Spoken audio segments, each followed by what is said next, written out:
అన్ని 98 కులాల బీసీ కులాల రౌండ్ టేబుల్ కాన్ఫరెన్స్ కు అధ్యక్షత వహించిన మాజీ చైర్మన్ ప్రముఖ బీసీ నాయకుడు కృష్ణమోహన్ గారికి, ముఖ్యంగా కుల సంఘాల పెద్దలు అందరూ ఉన్నారు. మొట్టమొదటిసారిగా మనమందరము ప్రధానమంత్రి నరేంద్ర మోడీ గారికి ఆ హృదయపూర్వక కృతజ్ఞతలు మన కులాల నుంచి చెప్తున్నాం. అంతేకాదు అందరూ అన్ని కుల సంఘాల నాయకులు కేంద్ర ప్రభుత్వంతో మాట్లాడి మనందరం కూడా ఒకసారి ఢిల్లీకి వెళ్ళి ప్రత్యక్షంగా నరేంద్ర మోడీ కలిసి ధన్యవాదాలు చెప్పి శాలుతో సత్కరించే అవకాశాన్ని తొందరలో ఏర్పాటు చేస్తాం. ఎందుకంటే 76 ఏళ్ళు అనేక పార్టీలు పరిపాలించాయి, దేశాన్ని ఏలాయి, ఎవ్వరు దమ్ము చేయలేదు కులగణన చేయడానికి. మనం దాదాపు 30 ఏళ్ల నుంచి ఢిల్లీలో జంతర్ మంతర్ వద్ద ధర్నా చేశాం, ప్రతి ఎంపీని కలిసాం, ప్రతి పార్టీని కలిసాం, పార్లమెంట్ లో అందరినీ, ప్రధానమంత్రి అందరినీ 95 దేవేగౌడ నుంచి ఇప్పటి వరకు కలిసి ఇవన్నీ 18 డిమాండ్ల మీద చేస్తే ఒక 4 డిమాండ్లు అయింది, ఇది 5వ డిమాండ్ మనకు అంగీకారం. కాబట్టి పార్టీలు ప్రభుత్వాలు మా మాటలు మా వల్ల కాదు, బీసీ ప్రజల ఉద్యమాల వల్ల ఢిల్లీలో 100 సార్లు దండ చేశాం, ఇక్కడ 100 సార్లు దండ చేశాం. 60 ఏళ్ళలో ఎవ్వరు చేయలేకపోయారు. ప్రధానమంత్రి నరేంద్ర మోడీ దమ్మున్న నాయకుడు. ఆయన మా వాళ్ళ లేక ఉద్యమాలు చేస్తున్నాడు. ఇంతమంది రామకృష్ణ చెప్పినప్పుడు మేము కలిసినప్పుడు కూడా గడబడి కరో ज्यादा कैसा करते జార్జ్ कैसा करे హర్యానా में वैसा करना అంటానే అందరు ముంగట చెప్తాడు. ఆ నరేంద్ర మోడీ రామకృష్ణ చెప్పాడు మాకు కూడా मेरा पीछे खोना है आप गड़बड़ करे तो అట్మాస్ఫియర్ होता जब मैं शो करता అన్నాడు. ఈ జనాభా లెక్కల విషయంలో ఇటీవల అందరు బయట చెప్తారు, నేను మా పార్టీలో పోయా కాబట్టి చెప్పలేను. మరి అమిత్ షా తోటి మీరు అందరు ఫోటోలు తీశారు, నరేంద్ర మోడీ గారితో కలిసి జనాభా లెక్కల వల్ల ఏం ఉపయోగం ఉంది, దేశ సమగ్రత ఎట్లా అన్యాయం జరగదు అని చెప్పి కన్విన్స్ చేశాం. అందుకే సడన్ గా వచ్చింది కాదు ఇది. అనేక దఫాలో పార్టీల అంతర్గతంగా ఆర్ఎస్ఎస్ మోహన్ భగత్ ఒప్పుకున్నారు, పార్టీలు అనేక మంది కూడా ఒత్తిడి తీసుకొచ్చారు.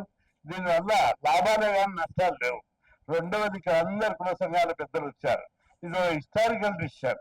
ఇది తీసిన తర్వాత మనం నరేంద్ర మోడీ గారి యొక్క సందేశాన్ని పల్లెకు ఊరుకు తీసుకుపోతాం. మన సంఘాలు మేజర్ సంఘాలు అన్ని ఉన్నాయి. మున్నూరు కాపు సంఘం ఉంది, విశ్వబ్రహ్మణ సంఘం ఉంది, కుటుంబ సంఘం ఉంది, యాదవ సంఘం ఉంది, అదేవిధంగా చాలా ప్రతి కాపు సంఘం, మున్నూరు కాపు, గుజరాత్ సంఘం, రజక సంఘం, నాయ బ్రాహ్మణ సంఘం, సంచార జాతర సంఘాలు అన్ని ఉన్నాయి. దాదాపు 95 సంఘాల దాకా వచ్చినాయి. అందరు సంఘాలకు కృతజ్ఞతలు చెప్తున్నా. మనమందరం నరేంద్ర మోడీ కలుతాం. ఈలోగా వాళ్ళకి ఇంటెలిజెంట్ రిపోర్ట్ కూడా అవుతుంది. మన సంఘాల తరపున జిల్లా కమిటీలకు, తాలూకా కమిటీలకు మీరు ఫోన్ల ద్వారా సందేశం ఇచ్చి మాట్లాడి మీ ఆయా ప్రాంతాల్లో కుల సంఘాల మీటింగ్, బీసీ సంఘాల మీటింగ్ పెట్టి మనకు జరిగే లాభాలు కూడా వాళ్ళకి చెప్పాలి. ఇప్పుడు చాలా మంది ఓటర్ల మొన్న నేను మాట్లాడితే ఈ కుల జనాభా లెక్కలు ఏం లాభం సార్ అని అడుగుతున్నారు. వాళ్ళకి ఉపయోగం చెప్పాలి. దీనివల్ల మనకు రిజర్వేషన్లు పెరుగుతాయి, లోన్లు పెరుగుతాయి, ప్రతి ఇంటికి స్కీమ్లు వస్తాయి, మన చిన్న కులాలకు కూడా ఉద్యోగాలు ఐఏఎస్ ఐపీఎస్ వస్తుంది. ఏబిసిడి వర్గీకరణ చేయడం వల్ల కేంద్రంలో మన డిమాండ్ అది. మన డిమాండ్ నొప్పునే జస్టిస్ రోయన్ కమిషన్ ఇచ్చారు. ప్రేమతో ఇవ్వలేరు. పార్టీలు ప్రభుత్వాలు చెప్తాయి మా ధ్వని మీ ధ్వని, మా ధ్వని మీ ధ్వని అయితే మేము కొట్లాడే ప్రతి రాష్ట్రంలో మొన్న వేరే పెద్ద కమిటీ వచ్చింది, సర్వే చేశారు. ఇక్కడ ప్రతి గుడిసెలో కూడా ఇంజనీరింగ్ చేస్తాయన, పీజీ చేస్తాయన అమ్మాయిలు అబ్బాయిలు కనిపిస్తే ఆశ్చర్యపోయారు. అరే మేము బీహార్ యూపీ బీసీలు ముఖ్యమంత్రులు ఉన్నారు, కర్ణాటక తమిళనాడులో బీసీలు ముఖ్యమంత్రులు ఉన్నారు. ఇక్కడ దాకా అక్కడ డిగ్రీలు పీజీలు ఇంజనీరింగ్ చదువుతున్నారు లేరు.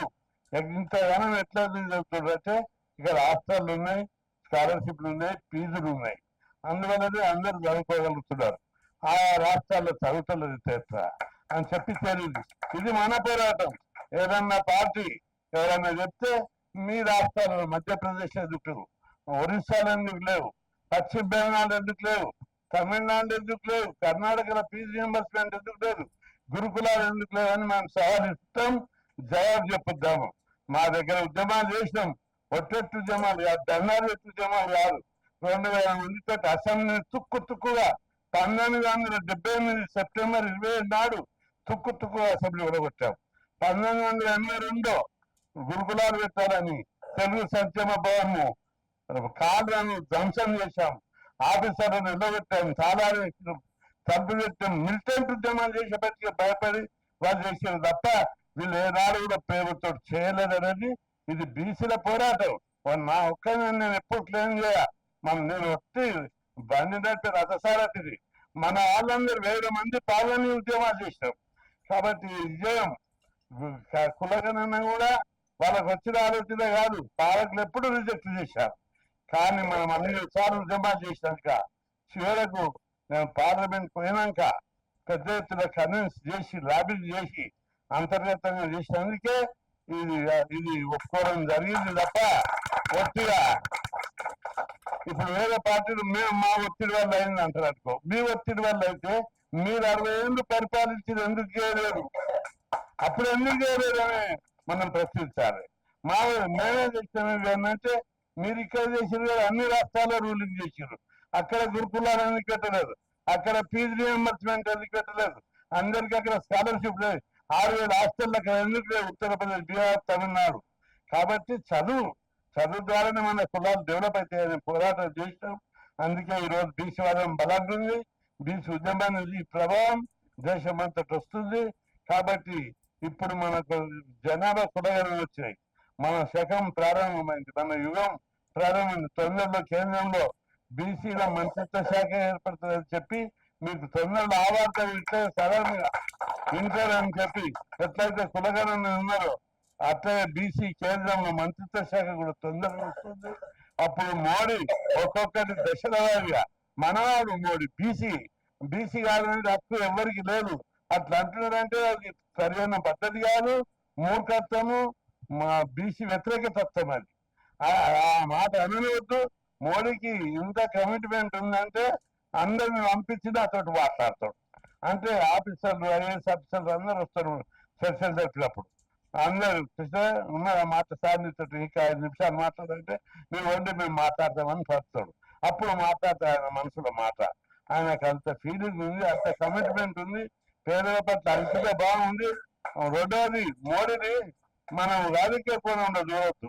ఆయనకి ఇల్లు లేదు, ఊరు లేదు, సంసారం లేదు, పిల్లలు లేరు, కుటుంబం లేదు, ఉన్నోళ్ళు ఎవరు రానియడు. దేశమే నాది, దేశంలోని ప్రజలే నా వాళ్ళని ఓ గొప్ప మహానుభావుడు ప్రధానమంత్రి కావడం ఈ దేశం యొక్క అదృష్టం అని చెప్పి మీ అందరికీ గుర్తు చేస్తున్నా. ఓ నిజాయితీగా చెప్తున్నా. మొన్న ఢిల్లీలో కలిశారు ప్రధానమంత్రి విజయవాడ. కలిసినప్పుడు చంద్రబాబు నన్ను పరిచయం చేస్తున్నాడు. ఆయన కృష్ణగా 40 ఏళ్ల నుంచి పోరాటం చేస్తున్నాడు, పిల్లలు చదువుకోవాలి, ఉద్యోగాలు చేయాలి, పదవులు కావాలని కొట్లాడుతాడు అంటే అప్పుడు మోడీ ఏమన్నా తెలుసా, ఈజ్ ఏ ట్రూ లీడర్, అంటే నిజమైన నాయకుడు, నాకు పరిచయం చేస్తావా, కమిట్మెంట్ ఉన్న నాయకుడు అని చెప్పి ఎదురుగా ఫోటో చూస్తే మీకు అర్థమవుతుంది. చంద్రబాబుకి ఎదురు జవాబు చెప్పారు. అంటే మనం అందరం మీద కొట్లాడుతున్నామంటే ఆయనకు తెలియదు అనుకోవద్దు. నా విషయం ఎట్లా తెలిసిందో మన నాయకులందరి విషయం కూడా రిపోర్ట్ ఉంటుంది.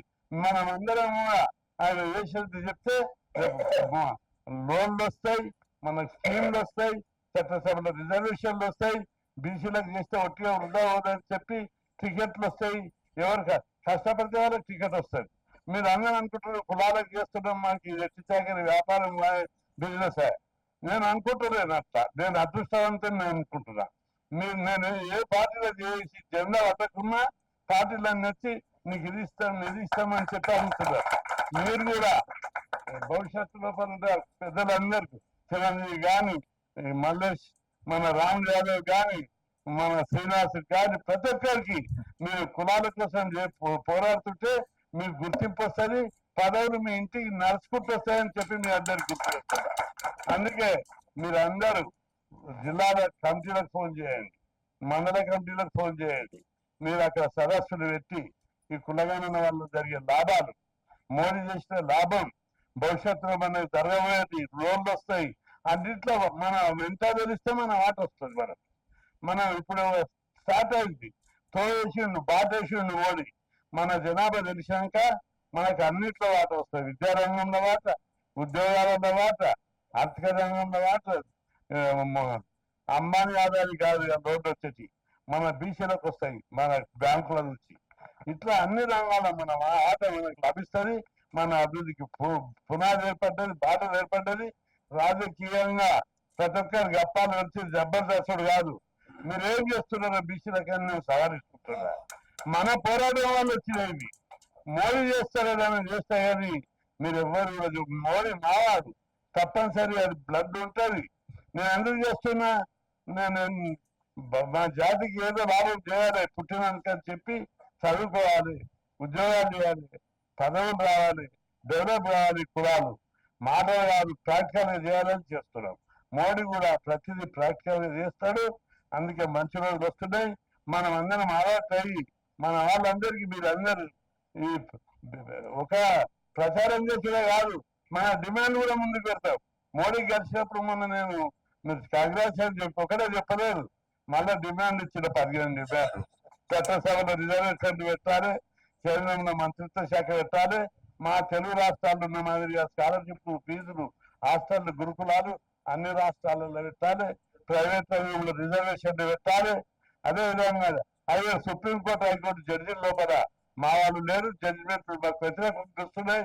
ఆ జడ్జీల నియామకాల లోపల ఎస్సీ ఎస్టీ బీసీలకు వాటా ఇవ్వాలి. అన్ని మొత్తం కేంద్రంలో ఖాళీ ఉన్న 16 లక్షల ఉద్యోగాలు భర్తీ చేయాలి.